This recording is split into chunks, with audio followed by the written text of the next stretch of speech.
लिखा है। एक राजस्थान की प्राचीन सभ्यताएं एवं संस्कृति, प्रमुख स्थल एवं उनका महत्व।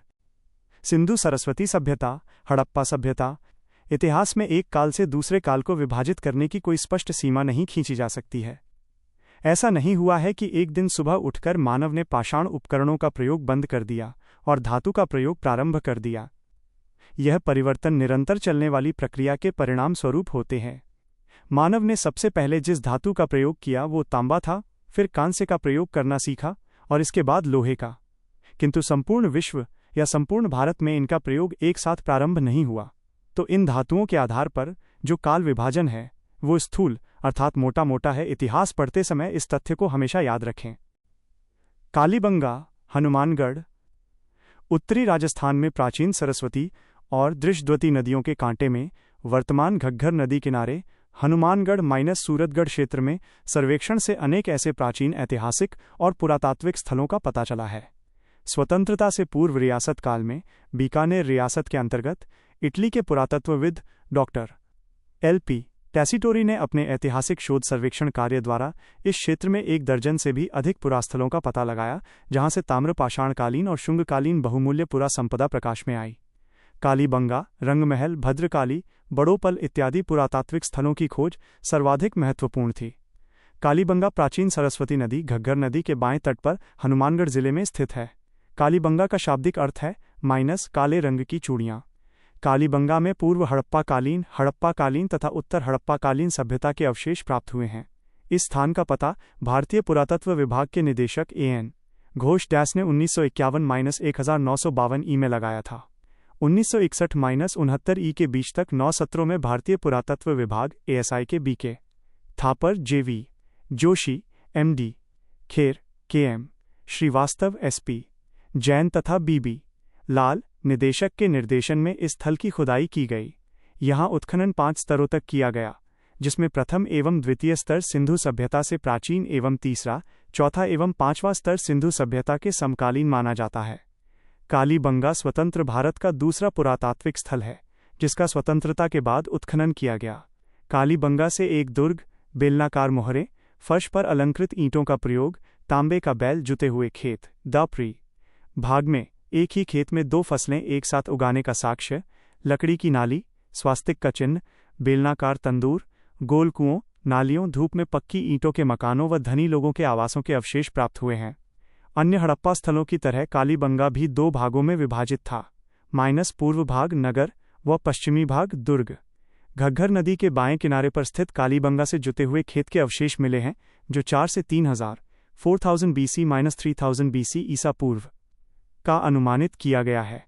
वैदिक साहित्य में वर्णित बहुधान्यदायक दास प्रदेश कदाचित कालीबंगा ही था। कालीबंगा में गेहूं, जौ, चना, सरसों, कपास आदि की खेती होती थी। कालीबंगा से हमें 7 आयताकार अग्निवेदियां, एक अन्य चबूतरे से एक और अग्निवेदिका भी प्राप्त हुई हैं। यह अग्निवेदिकाएं दुर्ग क्षेत्र पश्चिमी टीला में चबूतरे पर बनी थी। पास में एक कुआं भी बना हुआ था, जो शायद धार्मिक अनुष्ठान हेतु था। कालीबंगा में प्राप्त बेलनाकार मोहरें मेसोपोटामिया की मोहरों जैसी है।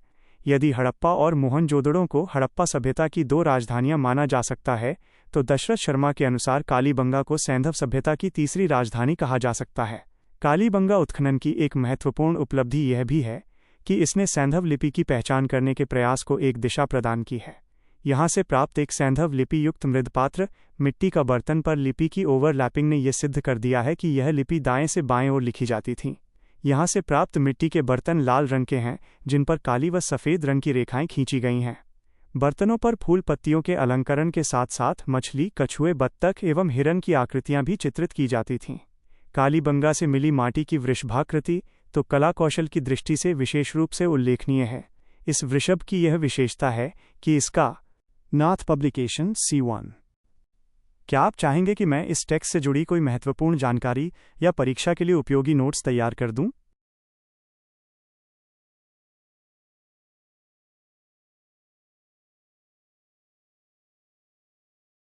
ये इमेज का पूरा टेक्स्ट जैसा कि पेज पर लिखा है। 2nd ग्रेड सामान्य ज्ञान, प्रथम प्रश्न पत्र - राजस्थान हिस्ट्री, इतिहास, कला, संस्कृति। सिर इस तरह बनाया गया है कि आवश्यकतानुसार उसे धड़ से अलग किया जा सकता है और उसे पुनः धड़ से जोड़ा जा सकता है। कालीबंगा से हमें एक बच्चे की खोपड़ी मिली है जिसमें 6 छेद हैं। अनुमान लगाया जाता है कि यह मस्तिष्क शोध नामक बीमारी को ठीक करने का प्रयास था। यहाँ पर भवन निर्माण हेतु कच्ची ईंटों का प्रयोग किया जाता था, इसलिए कालीबंगा को दीनहीन बस्ती भी कहा गया है। मकान बनाने में मिट्टी की ईंटों को धूप में पकाकर प्रयुक्त किया जाता था। ईंट पकाने के भट्टे के अवशेष नहीं मिले हैं जिन पर गारे का पलस्तर किया जाता था, लेकिन नालियों एवं कुओं में पकी ईंटों के अवशेष मिलते हैं। कमरों के फर्श को चिकनी मिट्टी से लीपा जाता था। मकानों की छत बनाने के लिए कवेलू का प्रयोग नहीं मिलता है, बल्कि लकड़ी की बल्लियों पर मिट्टी का लेप करके छत तैयार की जाती थी। कालीबंगा से प्राप्त गुलाबी मृदभांड, जो प्राक हड़प्पा कालीन है, को सोधी मृदभांड कहा गया है। यह नाम इन मृदभांडों को इसलिए दिया गया है क्योंकि ऐसे मृदभांड सर्वप्रथम सोधी बीकानेर से प्राप्त हुए थे। सोधी सभ्यता बीकानेर के आसपास को अमलानंद घोष ने संपूर्ण हड़प्पा सभ्यता का उद्गम स्थल माना है और इसे कालीबंगा प्रथम कहा है। सावणिया व पूगल इस सभ्यता के 2 स्थल थे।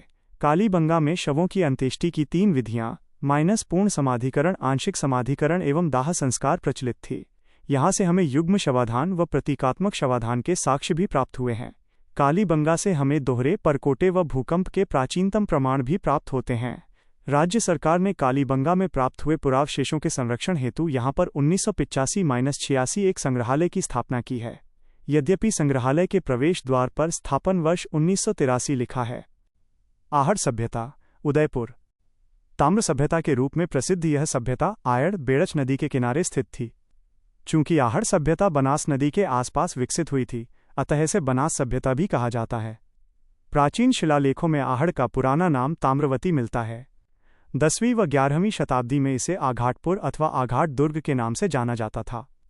इसे धूलकोट स्थानीय नाम भी कहा जाता है। यहाँ गंगोद्भव नामक एक प्राचीन कुंड है जिसका एक पवित्र तीर्थ स्थान के रूप में महत्व है। इस स्थल के उत्खनन का कार्य सर्वप्रथम 1953 में अक्षय कीर्ति व्यास के नेतृत्व में हुआ। इसके पश्चात वीएन मिश्र, रतनचंद्र अग्रवाल, 1956 ई, doctor H D Sankalia, Deccan college Poona, पुरातत्व एवं संग्रहालय विभाग, राजस्थान तथा मेलबोर्न विश्वविद्यालय ऑस्ट्रेलिया के संयुक्त तत्वावधान में वर्ष 1961-62 के दौरान इस स्थल का उत्खनन कार्य किया गया। पीएल चक्रवर्ती भी इस अभियान से जुड़े थे। ये सभ्यता लगभग 4000 वर्ष पुरानी मानी जाती है। यहाँ से बस्तियों के 8 स्तर मिले हैं। आहड़ सभ्यता के लोग लाल, भूरे व काले मिट्टी के बर्तन काम में लेते थे। ब्लैक एंड रेड वेयर यहाँ से अनाज रखने के मृद भांड प्राप्त हुए हैं, जिन्हें स्थानीय भाषा में गोरे व कोट कहा जाता है। आहड़ के लोग चावल की खेती से परिचित थे। विष्णु मैत्रेय का मत है कि यहाँ उच्च गुणवत्ता का चावल पैदा होता था। यहाँ 3य शताब्दी ईसा पूर्व से 1म शताब्दी ईसा पूर्व की तांबे की 6 यूनानी मुद्राएं, 3 मोहरे व लेपिस लाजुली मिली हैं। एक मुद्रा पर एक ओर त्रिशूल तथा दूसरी ओर अपोलो देवता अंकित है, जो तीर एवं तरकश से युक्त है। इस पर यूनानी भाषा में लेख अंकित है। यहाँ से मिलने वाली 3 मोहरों पर विहितब विस, पलितसा तथा तातीय तोम सन अंकित हैं, जिनका अर्थ स्पष्ट नहीं है, पर इससे इतना तो स्पष्ट है कि इस युग में राजस्थान का व्यापार विदेशों से था। यहाँ से टेराकोटा की बनी वृषभ आकृतियां मिली हैं, जिन्हें बनासियन बुल कहा गया है। ईरान के जलपात्रों से मिलते जुलते बिना हत्थे के जलपात्र, तांबे को गलाने की भट्टियां और गहनों के साथ दफन शव भी यहाँ से प्राप्त हुए हैं। उत्खनन में मिट्टी एवं पत्थर के मनके व आभूषण तथा पशु पक्षी आकृति युक्त मिट्टी के खिलौने भी प्राप्त हुए हैं। उत्खनन से प्राप्त ठप्पों से यहाँ रंगाई छपाई व्यवसाय के उन्नत होने का अनुमान भी लगाया जाता है। आहड़ से प्राप्त उत्खनित सामग्री आहड़ संस्कृति के प्राक ऐतिहासिक काल 2000 ईपू से 1300 ईपू तथा प्रारंभिक ऐतिहासिक काल 300 बीसी 200 बीसी की इसकी जीवन यात्रा पर समुचित प्रकाश डालती है। आहड़ के उत्खनन से प्राप्त प्रथम काल की सामग्री में पाषाणकालीन उपकरण, चित्रित लाल काले मृदभांड, ताम्र औजार और उपकरण, ताम्र कुल्हाड़ियां एवं प्याले आदि प्रमुख रूप से प्राप्त हुए हैं। आहड़ सभ्यता के द्वितीय काल की सामग्री में लौह उपकरण, चक्रकूप, पत्थर की गेंद, झावा, ठप्पे, मनके, कर्णाभूषण, चूड़ियों के टुकड़े, मानव आकृतियां, विभिन्न प्रकार के मृदपात्र, अनाज संग्रहित करने का विशाल अंडाकार घड़ा 4 फीट 9 इंचेस इत्यादि विशेष रूप से मिले हैं। C-2 नाथ पब्लिकेशन। क्या भेजी गई इमेज की पूरी जानकारी बिल्कुल USI फॉर्मेट में जैसा पेज पर लिखा है। 2nd ग्रेड सामान्य ज्ञान, प्रथम प्रश्न पत्र -राजस्थान इष्ट इतिहास, कला संस्कृति। आहड़ के एक शिवालय में मेवाड़ के राजा अल्लट के शासनकाल का विसंवत 1010 का शिलालेख विद्यमान है। आहड़ सैकड़ों वर्षों तक मेवाड़ के शासकों का दग्ध स्थल, अंत्येष्टि स्थल भी रहा था। ओझियाना, गिलूंड, भगवानपुरा, रोजड़ी, बालाथल आदि से भी आहड़ सभ्यता संस्कृति के अवशेष प्राप्त हुए हैं। रंग महल, हनुमानगढ़ रंग महल और उसके निकटवर्ती प्रदेश से इटली के पुराविद डॉक्टर टैसिटोरी को प्रारंभिक गुप्तकाल की मृणमूर्तियां व अन्य कलाकृतियां सन 1918 के आसपास किए गए इस क्षेत्र के ऐतिहासिक सर्वेक्षण के समय मिली थीं। इनमें मथुरा और गांधार शैली के सम्मिश्रण से बनी ये मृणमूर्तियां श्रीकृष्ण लीला का राजस्थान में प्राचीनतम उदाहरण है। यहाँ से प्राप्त गोवर्धन फलक भी विशिष्ट प्रकार का है। रंग महल से प्राप्त अजैकपाद, भगवान शिव का एक रूप की मूर्ति भी अपने समय की एक अनुपम कृति है। इस मूर्ति का मुख बकरे का देह मानव की तथा इसका एकमात्र पैर हाथी के पैर के समान है। यहाँ से प्राप्त शिव के लिंगोद्भव स्वरूप वाली प्रतिमा भी अनूठी है। यहाँ से प्राप्त गुरु शिष्य की मूर्ति भी उल्लेखनीय है। रंग महल के उत्खनन से प्राप्त अन्य वस्तुओं में काले रंग के डिजाइनों वाले लाल रंग के पात्र, घंटाकार मृदु पात्र, टोंटीदार घड़े, खाना बनाने के बर्तन, कढ़ाई, प्याले, कटोरे, ढक्कन, दीपदान इत्यादि मुख्य हैं। इसके अलावा रंग महल के निकटवर्ती पुरास्थल भद्रकाली से भी प्राप्त महिषासुर मर्दिनी की प्रतिमा भी उल्लेखनीय है। पल्लू से 10वीं-11वीं शताब्दी ईस्वी की सफ़ेद संगमरमर से युक्त जैन सरस्वती की प्रतिमा अपने अद्भुत शिल्प और संरचना के कारण बहुत कलात्मक और अद्वितीय मानी जाती है। इसके अतिरिक्त ढलिया, हनुमानगढ़ पुरास्थल से प्राप्त पक्की मिट्टी की सील इस क्षेत्र के प्राचीनतम अभिलेखीय साक्ष्यों में से है। इस गोलाकार सील पर गुप्तकालीन ब्राह्मी लिपि में श्री समकाजिक कुमार मात्य अधिकरणस्य अभिलेख अंकित है। 1952 ई से 1954 ई के बीच लुंड विश्वविद्यालय के स्वीडिश दल द्वारा पुरातत्व शास्त्री हन्ना राइड, होल्गर अर्बमैन व के एरिक्सकिन के नेतृत्व में रंग महल के टीलों का उत्खनन किया गया। इस उत्खनन से ये तथ्य प्रकाश में आया कि पाषाण युग से लेकर 6ठी शताब्दी ई पूर्व तक यह क्षेत्र पूर्णतः समृद्ध था। रंग महल में बसने वाली बस्तियों के 3 बार बसने और उजड़ने के संकेत मिले। रंग महल से लाल या गुलाबी मृदभांड प्राप्त हुए हैं। यहाँ से कुषाणों से पहले की तथा कुषाणकालीन कुल 105 तांबे की मुद्राएं मिली हैं, जिनमें कुछ पंचमार्क हैं और कुछ कनिष्क प्रथम तथा कनिष्क तृतीय के काल की हैं। रंग महल से गांधार शैली की मूर्तियां भी प्राप्त हुई हैं, पर सबसे उल्लेखनीय है पकी मिट्टी की प्रतिमा, जिस पर गुप्तकालीन ब्राह्मी लिपि में यशोदाकृति लिखा हुआ है। साथ ही गोवर्धनधर कृष्ण की मृणमूर्तियां भी रंग महल से प्राप्त हुई हैं, जो गुप्तकालीन हैं। कुछ पुस्तकों में रंग महल को गंगानगर जिले में भी बताया गया है। बागौर सभ्यता, भीलवाड़ा। भीलवाड़ा में कुठारी नदी के किनारे 1967-68 ई से 1970 तक डॉक्टर वीरेंद्रनाथ मिश्र, डॉक्टर एल.एस. लेशनिक व डेक्कन कॉलेज पूना और राजस्थान पुरातत्व विभाग के सहयोग से किए गए उत्खनन में 5000 ईसा पूर्व से लेकर 500 BC तक के काल की बागौर सभ्यता प्रकाश में आई। यहाँ से लघु पाषाणोपकरण, हथौड़े, गोफन की गोलियां, चपटी व गोल शिलाएं, छेद वाले पत्थर व एक कंकाल पर ईंटों की दीवार, जो समाधि की द्योतक है, मिलती है। यहाँ से प्राप्त एक कंकाल के गले में पत्थर व हड्डियों का हार पाया गया है। मृतक साथ खाद्य सामग्री व मृदभांड रखने की परंपरा से हम ये मान सकते थे कि यह लोग मृत्यु के बाद भी जीवन की अवधारणा को मानते थे। बागौर से सभ्यता के 3 स्तरों के अवशेष प्राप्त हुए हैं। प्रथम स्तर 4480-3285 ईसा पूर्व का माना गया। सभ्यता का दूसरा स्तर 2765500 ईसा पूर्व का माना जाता है।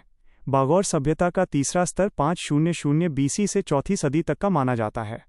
सभ्यता के तीसरे स्तर से लोह के अस्त्रों के साथ साथ चाक पर बने मृद भांड एवं बर्तन मिले हैं, जो अच्छी तरह से पके हुए और सुदृढ़ हैं। बागौर से बड़ी संख्या में लघु पाषाणोपकरण मिले हैं, जो मानव की आखेट पर निर्भरता प्रमाणित करते हैं। आवास बनाने के लिए पत्थर के साथ ईंटों का प्रयोग किया गया तथा मृत शरीर उत्तर दक्षिण दिशा में लिटाया जाने लगा था। बागौर से कृषि एवं पशुपालन के प्राचीनतम साक्ष्य हमें प्राप्त हुए हैं। बागौर पुरास्थल एक बड़े टीले के रूप में है, जिसे महासती के नाम से जान जाता है। नाथ पब्लिकेशन C3। क्या आप चाहते हैं कि मैं इसमें से किसी खास टॉपिक जैसे रंग महल बगोरे के इंपॉर्टेंट पॉइंट्स अलग से शॉर्ट में समझाऊं?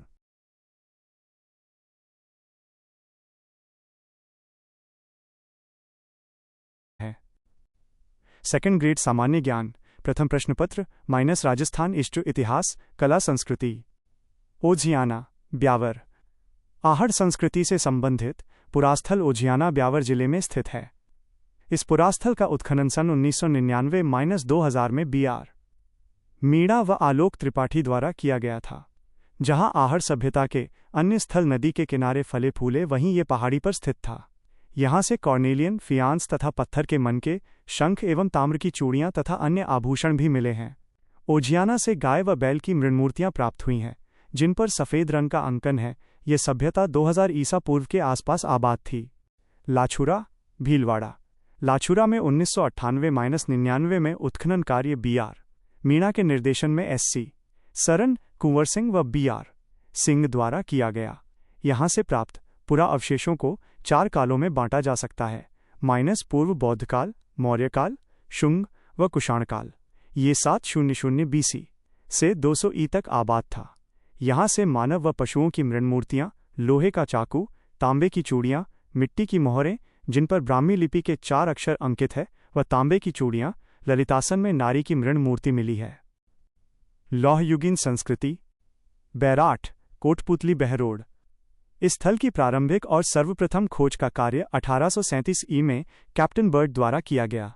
इन्होंने विराटनगर में स्थित बीजक की डूंगरी से मौर्य सम्राट अशोक का प्रथम भाब्रू शिलालेख खोज निकाला, और जो 1840 ई से Asiatic Society of Bengal, Calcutta संग्रहालय में रखा हुआ है। इस लेख का भारतीय इतिहास में अत्यधिक महत्व है। इसमें अशोक बौद्ध त्रिरत्नों, बुद्ध, धम्म व संघ के प्रति स्पष्ट रूप से श्रद्धा प्रकट करता है, जो उसके बौद्ध अनुयायी होने का सबसे सबल प्रमाण है। 1871-72 ई में कनिंघम के सहायक डॉक्टर कार्लाइल ने पुनः इस क्षेत्र का निरीक्षण किया। इन्होंने बैराठ में ही स्थित भीमसेन की पहाड़ी से अशोक का दूसरा शिलालेख खोज निकाला। 1910 ई में डॉक्टर D.R. भंडारकर ने भी बैराठ का विस्तृत अध्ययन किया। प्राचीन मत्स्य जनपद की राजधानी विराटनगर, वर्तमान बैराठ में बीजक की पहाड़ी, भीमजी की डूंगरी, मोती डूंगरी तथा महादेवजी की डूंगरी आदि स्थानों पर उत्खनन कार्य दयाराम साहनी द्वारा 1936-37 में तथा पुनः 1962-63 में पुरातत्वविद नील रत्न बनर्जी तथा कैलाशनाथ दीक्षित द्वारा किया गया। दयाराम साहनी को यहाँ पर एक गोलाकार बौद्ध मंदिर के अवशेष, खंडित अशोक स्तंभ के टुकड़े, बौद्ध विहार के चिन्ह, मौर्य तथा इंडो यूनानी पंचमार्क सिक्के, पत्थर को काटने वाले धारदार औजार, सलेटी PGW चित्रित धूसर मृदभांड एवं लाल रंग के मृदभांड, टोंटीदार मृदभांड, टोंटीदार बर्तन इत्यादि मिले हैं। वर्ष 1999 में बीजक की पहाड़ी से अशोककालीन गोल बौद्ध मंदिर, स्तूप एवं बौद्ध मठ के अवशेष मिले हैं, जो हीनयान संप्रदाय से संबंधित हैं।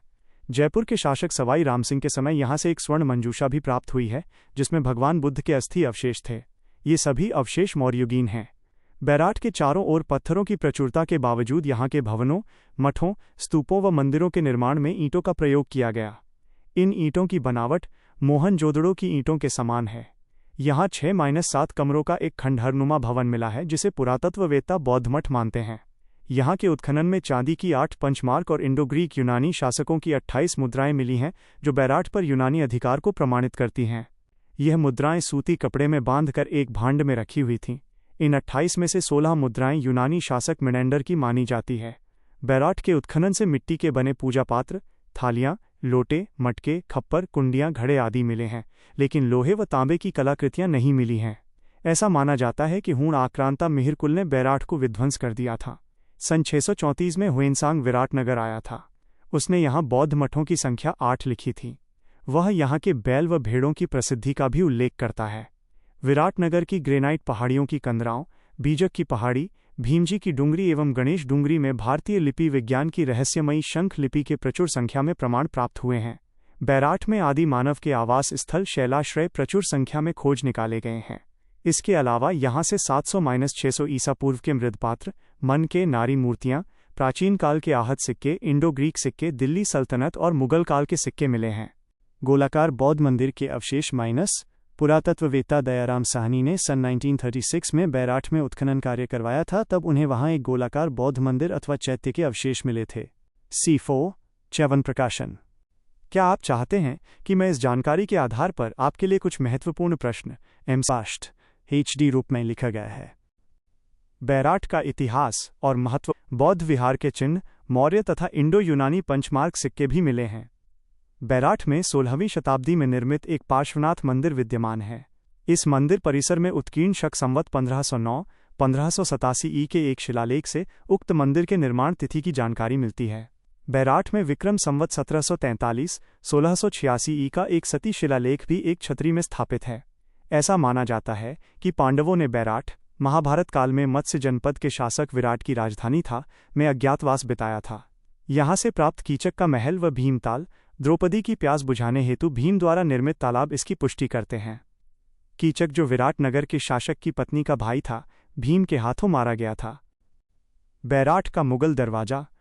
मुगल बादशाह अकबर के प्रधान सेनापति आम्बेर के राजा मानसिंह द्वारा निर्मित मुगल दरवाज़ा उस काल की भवन निर्माण कला और चित्रकला का सुंदर उदाहरण है। मुगल काल में यहाँ टकसाल थी, जिसमें अकबर, जहांगीर तथा अन्य बादशाहों के सिक्के ढाले गए।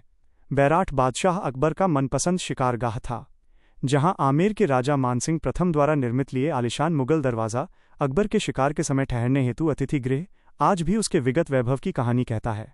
मुगल दरवाजे के पास एक बाग राजा मानसिंह द्वारा बनवाया गया था, जिसका संगमरमर खंभों पर बना चबूतरा वहां विद्यमान है। अशोक के बैराठ शिलालेख, 3री सदी ईसा पूर्व। ज्ञात इतिहास और उपलब्ध पुरातात्विक साक्ष्यों से पता चलता है कि बैराठ मौर्य साम्राज्य के अंतर्गत एक समृद्धशाली नगर और बौद्ध संस्कृति का प्रमुख केंद्र था। बैराठ से प्रतापी मौर्य शासक अशोक के 2 शिलालेख मिले हैं, एक हनुमान जी के मंदिर के पास बीजक की पहाड़ी पर तथा दूसरा भीम की डूंगरी की तलहटी में पर्वतीय चट्टान पर उत्कीर्ण है। इन अभिलेखों की भाषा प्राकृत और लिपि ब्राह्मी है। ये शिलालेख 250 ईपू के हैं। इनमें भाब्रू शिलालेख विशेष महत्वपूर्ण है। बीजक की पहाड़ी पर मिले भाब्रू शिलालेख की खोज एक ब्रिटिश सैनिक अधिकारी कैप्टन बर्ट ने 1837 में की थी। हालांकि भाब्रू बैराठ से लगभग 12 मील दूर है, परंतु भ्रांतिवश कैप्टन बर्ट ने इसे भाब्रू शिलालेख लिख दिया, क्योंकि पिछली शताब्दी में भाब्रू अधिक प्रसिद्ध था और उसे बंगाल की एशियाटिक सोसाइटी को सौंप दिया। बैराठ भाब्रू शिलालेख का बहुत महत्व है। इस शिलालेख से स्पष्ट रूप से ज्ञात होता है कि मौर्य सम्राट अशोक बौद्ध मतावलंबी था। वह इस शिलालेख में न केवल बुद्ध धर्म और संघ में सच्ची श्रद्धा और निष्ठा प्रकट करता है, बल्कि बौद्ध भिक्षु भिक्षुणियों एवं साधारण बौद्ध मतावलंबियों के श्रवण, मनन और अध्ययन हेतु कुछ धार्मिक ग्रंथों की अनुशंसा भी करता है। बैराठ का दूसरा शिलालेख। बैराठ से प्राप्त अशोक का दूसरा शिलालेख वहां भीम डूंगरी की तलहटी में एक चट्टान पर उत्कीर्ण है। इस लघु शिलालेख की खोज पुरातत्ववेत्ता कार्लाइल ने 1871-72 में की थी। कार्लाइल द्वारा खोजा गया ये मौर्य सम्राट अशोक का शिलालेख ब्राह्मी लिपि में है, लेकिन यह कोई नया अभिलेख न होकर अशोक के रूपनाथ और सहस्राम अभिलेखों की प्रतिलिपि मात्र है। धूप, वर्षा तथा काल प्रभाव से ये शिलालेख काफ़ी घिस गया है और लगभग दुष्पाठ्य, जिसे पढ़ा न जा सके अवस्था में है। क्या आप चाहते हैं कि मैं इस जानकारी के आधार पर आपके अभ्यास के लिए कुछ महत्वपूर्ण प्रश्न MCQs तैयार करूं? की गई इमेज का पूरा टेक्स्ट नीचे दिया गया है। मैंने इसे पेज के फॉर्मेट के अनुसार ही व्यवस्थित किया है। सेकंड ग्रेड सामान्य ज्ञान प्रथम प्रश्न पत्र - राजस्थान इष्ट इतिहास कला संस्कृति के रूपनाथ और सहस्राम अभिलेखों की प्रतिलिपि मात्र है। धूप, वर्षा तथा काल प्रभाव से ये शिलालेख काफ़ी घिस गया है और लगभग दुष्पाठ्य, जिसे पढ़ा न जा सके अवस्था में है। भीनमाल की सभ्यता जालौर में स्थित भीनमाल में 1953-54 में रत्नचंद्र अग्रवाल द्वारा उत्खनन कार्य करवाया गया था। यहाँ से उत्खनन में मृद भांड तथा शक क्षत्रपों के सिक्के मिले हैं। मृद पात्रों, मिट्टी के बर्तन पर विदेशी प्रभाव दृष्टिगोचर होता है। भीनमाल से यूनानी दुहत्थी सुराही भी मिली है, जो यूनान के साथ यहाँ के व्यापारिक संबंधों को दर्शाती है। यहाँ से रोमन एम्फोरा, सुरापात्र भी प्राप्त हुआ हैं। प्राचीन शिलालेखों और साहित्यिक ग्रंथों में भीनमाल का नाम भिल्लमाल एवं श्रीमाल मिलता है। प्राचीन काल में भीनमाल गुर्जरत्रा प्रदेश की राजधानी थी और एक विकसित नगर था। प्राचीन समय में भीनमाल बौद्ध धर्म और संस्कृति का केंद्र था। भीनमाल, श्रीमाल में प्रसिद्ध जैन विद्वान स्वयं प्रभसूरी की शिक्षाओं से प्रभावित होकर 90,000 लोगों ने जैन धर्म ग्रहण किया था। प्रसिद्ध चीनी यात्री ह्वेनसांग ने संवत 697-640 ई के लगभग भीनमाल की यात्रा की थी। ह्वेनसांग ने भीनमाल को पीलोमोलो कहा है। भीनमाल पर विभिन्न कालों में गुर्जर प्रतिहारों, चावड़ों, परमारों और चौहानों का आधिपत्य रहा। यहाँ के परमार और चौहान शासक गुजरात के सोलंकी, चालुक्य राजवंश के अधीन सामंत शासक थे। आगे चलकर भीनमाल के चौहान राज्य की समाप्ति दिल्ली के सुल्तान अलाउद्दीन खिलजी ने की। इसके बाद भीनमाल पर थोड़े वर्षों तक जालोरी पठानों का अधिकार रहा तथा फिर वो मारवाड़ में राठौड़ों की जोधपुर रियासत के अंतर्गत ले लिया गया। भीनमाल धर्म और संस्कृति का भी एक प्रमुख केंद्र रहा है। यहाँ का जगत स्वामी का सूर्य मंदिर पूर्व राजपूताना के प्राचीन मंदिरों में से एक है। श्रीमाली ब्राह्मणों का निकास यहीं से माना जाता है।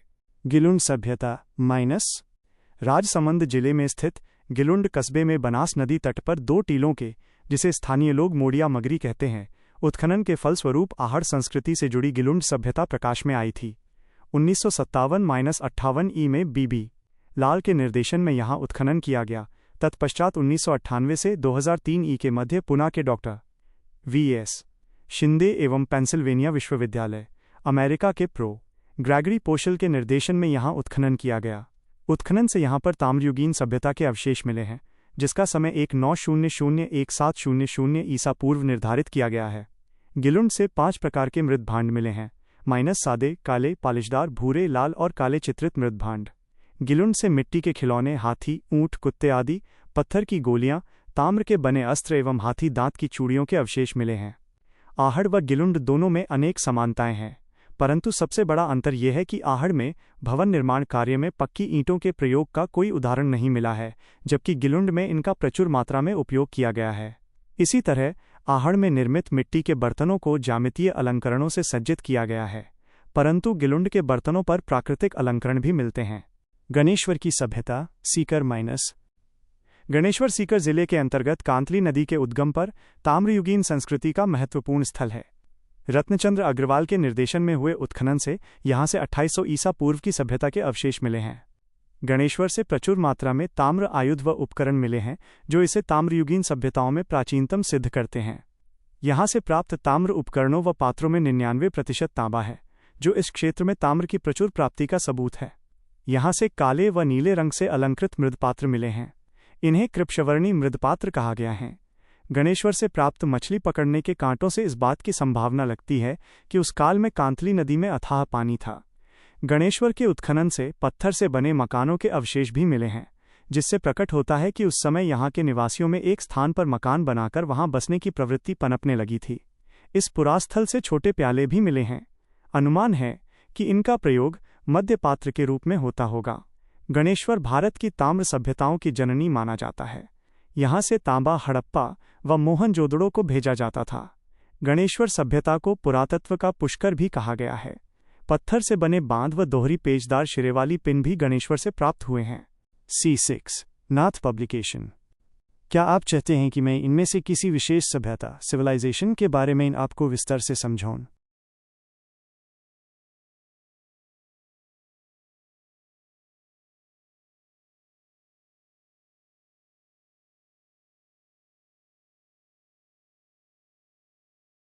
टेक्स्ट दिया गया है। 2nd ग्रेड सामान्य ज्ञान, प्रथम प्रश्न पत्र राजस्थान इष्ट इतिहास कला संस्कृति। ईसवाल उदयपुर ईसवाल उदयपुर की एक प्राचीन औद्योगिक बस्ती है। राजस्थान विद्यापीठ उदयपुर के पुरातत्व विभाग द्वारा किए गए उत्खनन से यहाँ से 2000 वर्ष तक निरंतर लोहा गलाने के प्रमाण मिले हैं। यहाँ 5 स्तरों पर बस्तियां होने के प्रमाण मिलते हैं, जो प्राक ऐतिहासिक काल से मध्यकाल तक विकसित थी। उत्खनन में लौहमल, लौह अयस्क मिट्टी में प्रयुक्त होने वाले पाइप भी मिले हैं, जिससे यहाँ से 500 BC लोहा गलाने का कार्य होने का अनुमान लगाया जाता है। यहाँ से हमें जो सिक्के प्राप्त हुए हैं उन्हें कुषाणकालीन माना जाता है। ईसवाल से हमें ऊंट के दांत भी प्राप्त हुए हैं। बालाथल की सभ्यता, उदयपुर की वल्लभनगर तहसील के बालाथल ग्राम में 1993 ई में पूना विश्वविद्यालय के वीएन मिश्र के निर्देशन में उत्खनन के फलस्वरूप एक ताम्र पाषाणिक सभ्यता प्रकाश आहड़ सभ्यता से संबंधित में आई। इस सभ्यता की खोज 1962-63 में वीएन मिश्र ने की थी। उत्खनन से प्राप्त मृद भांडों, तांबे के औजारों और मकानों पर हड़प्पा सभ्यता का प्रभाव दिखाई देता है, जिससे हड़प्पा वासियों से इनका संपर्क होने का अनुमान लगाया गया है। बालाथल में 1800 ईसा पूर्व के लगभग ताम्र पाषाणिक सभ्यता तथा 600 BC के लगभग लौहयुगीन सभ्यता आबाद होने का पुरातत्व शास्त्रियों का अनुमान है। यहाँ के उत्खनन से लोहे के औजार प्रचुर मात्रा में प्राप्त हुए हैं। लोहा गलाने की 5 भट्टियों के अवशेष भी प्राप्त हुए हैं। इसके अतिरिक्त यहाँ से हमें 5वीं सदी ईसा पूर्व का हाथ से बुना कपड़े का टुकड़ा भी प्राप्त हुआ। 11 कमरों वाला भवन, कुष्ठ रोगी का 4000 वर्ष पुराना कंकाल व योगी मुद्रा में शवाधान यहाँ से प्राप्त अन्य महत्वपूर्ण साक्ष्य हैं। नगरी की सभ्यता, चित्तौड़ 1872 ई में कार्लाइल द्वारा इसकी खोज की गई। चित्तौड़गढ़ के पास स्थित नगरी को पाणिनि की अष्टाध्यायी में उल्लिखित माध्यमिका माना जाता है। 1919-20 ई में डॉक्टर भंडारकर, 1961-62 ई में सौंदराजन तथा 1962 ई में केंद्रीय पुरातात्विक विभाग द्वारा यहाँ उत्खनन करवाया गया। यहाँ के उत्खनन से लेखयुक्त शिलाएं, मृणमूर्तियां, प्रतिमाएं, अलंकरण युक्त ईंटें, गुप्तकालीन मंदिर के अवशेष जिसमें शिव मूर्ति प्रतिष्ठापित थी तथा 4 चक्राकार कुएं मिले हैं। अजमेर जिले के बड़ली गांव से मिले वीर संवत 84 विक्रम संवत पूर्व 386 BC 443 के एक शिलालेख में माध्यमिका का उल्लेख मिलता है। जनपद काल में नगरी और उसका निकटवर्ती प्रदेश शिवी जनपद के अंतर्गत आता था। नगरी पर विभिन्न कालों में अनेक राजवंशों ने शासन किया। इनमें शिवी, मालव, मौर्य, गुप्त, शक, हूण इत्यादि उल्लेखनीय हैं। नगरी से थोड़ी दूर पर हाथियों का बाड़ा नामक स्थान है जो विशालकाय पत्थरों की प्राचीर से रक्षित होता है। लोक मान्यता है कि मुगल बादशाह अकबर ने 1567 ई चित्तौड़ अभियान के समय शाही हाथियों का ठहराव यहीं पर किया था। एक मान्यता ये भी है कि ये किसी देवालय का प्रांगण रहा होगा। इस स्थान से कुछ दूर विशाल और सुदृढ़ पत्थरों से निर्मित एक दीप स्तंभ उभदीवट बना है। जनश्रुति है कि इस प्रकाश स्तंभ का निर्माण अकबर ने अपने चित्तौड़ अभियान के समय करवाया था। तिलवाड़ा की सभ्यता, बालोतरा फोल माइनस। बालोतरा जिले में लूणी नदी के तट पर स्थित तिलवाड़ा में 1966-67 ई में एक टीले पर उत्खनन किया गया, जिससे ये सभ्यता प्रकाश में आई। Doctor V.N. मिश्र इस सभ्यता का काल 500 BC से 200 ईस्वी तक मानते हैं। तिलवाड़ा से हमें स्लेटी व लाल रंग के मृद भांड, सिलबट्टा, मानव अस्थि भस्म व पशु अस्थि अवशेषों वाला अग्निकुंड व 5 आवास स्थलों के साक्ष्य प्राप्त हुए हैं। तिलवाड़ा से पशुपालन के प्राचीनतम साक्ष्य प्राप्त हुए हैं। बरोर की सभ्यता of Ganganagar own minus. Anupgarh जिले का बरोर गांव सरस्वती नदी, घग्घर नदी तट पर स्थित है। यहाँ 2003 में उत्खनन कार्य शुरू हुआ। उत्खनन से प्राप्त अवशेषों के आधार पर यहाँ की सभ्यता को प्रारंभिक एवं विकसित हड़प्पा काल की माना जाता है। यहाँ से प्राप्त मृद भांडों में काली मिट्टी मिली है जो अपने तरह का प्रथम उदाहरण है। बरोर से हमें मई 2006 में मिट्टी के एक पात्र में सेलखड़ी के लगभग 8000 मनके मिले हैं। उनके साथ शंख की तराशी, चूड़ियां, अंगूठी, बोरला तथा लाजवर्द मनके मिले हैं। लाजवर्द मनके केवल अफगानिस्तान में मिलते हैं। संभवतः बरोर वासियों ने इन्हें अफगानिस्तान से ही मंगवाया हो। यहाँ से शहरी सभ्यता के पुरावशेष, सुनियोजित नगर विन्यास, भवन निर्माण में कच्ची ईंटों का प्रयोग, उद्योग आधारित अर्थव्यवस्था और विशिष्ट मृद भांड परंपरा विकसित हड़प्पा सभ्यता के समान है। सुनारी सभ्यता, झुंझुनू माइनस। झुंझुनू जिले की खेतड़ी तहसील में कांतली नदी तट पर स्थित सुनारी गांव से अयस्क से लोहा बनाने की भट्टियों के अवशेष मिले हैं। ये देश की प्राचीनतम लौह भट्टियां मानी जाती हैं। नाथ पब्लिकेशन C7। क्या आप चाहेंगे कि मैं इनमें से किसी विशेष सभ्यता सिविलाइजेशन के बारे में और विस्तार से बताऊं?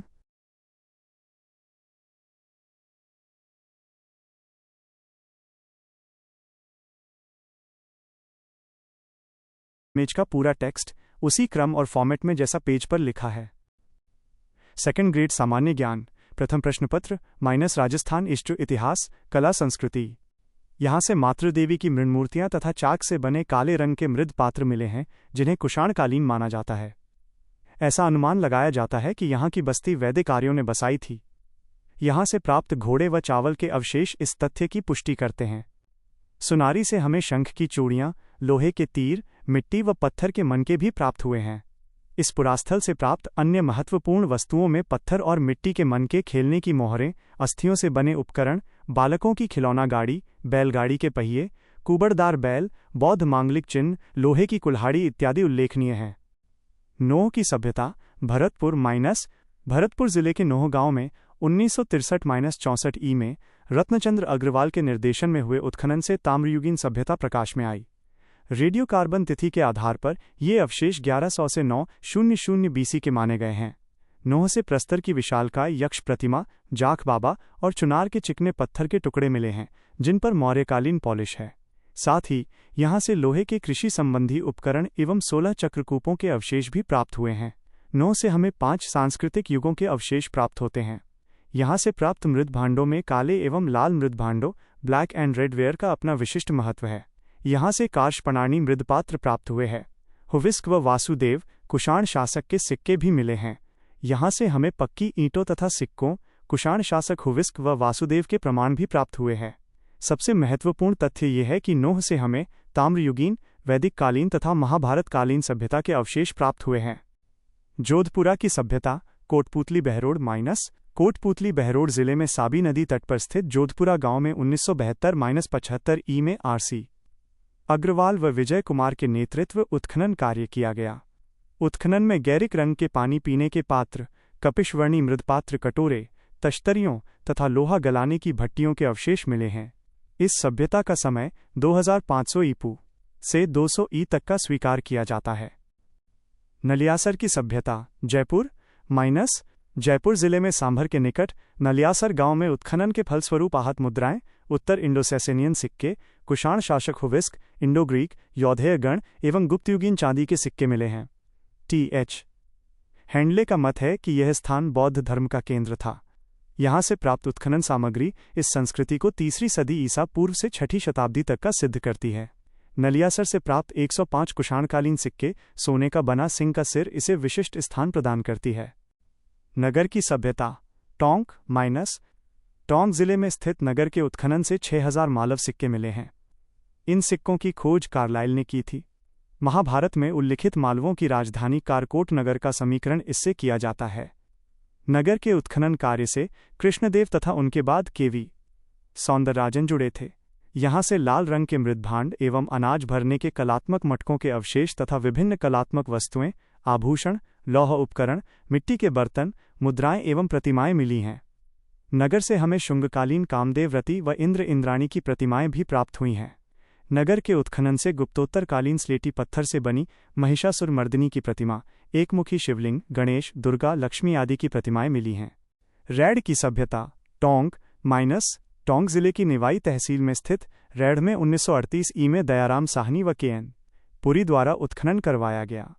यहाँ से 115 घेरेदार कूप तथा 3075 आहत मुद्राएं मिली हैं, जिनमें मालव तथा मित्र शासकों एवं यूनानी शासक अपोलोडोटस का एक खंडित सिक्का तथा इंडोसैसेनियन सिक्के प्रमुख हैं।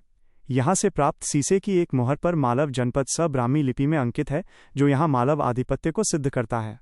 रैड से प्राप्त आलीशान इमारतों के अवशेष तथा सिर पर पगड़ी धारण की हुई यक्षिणी की मृण मूर्ति का भारतीय पुरातत्व में अपना अलग ही स्थान है। यहाँ से प्राप्त अवशेष 3री सदी ईसा पूर्व से 2री सदी ई तक के हैं, जिन्हें मौर्य व शुंगकालीन माना जाता है। लोहे के औजार अत्यधिक मिलने के कारण रैड को प्राचीन राजस्थान का टाटा नगर भी कहा जाता है।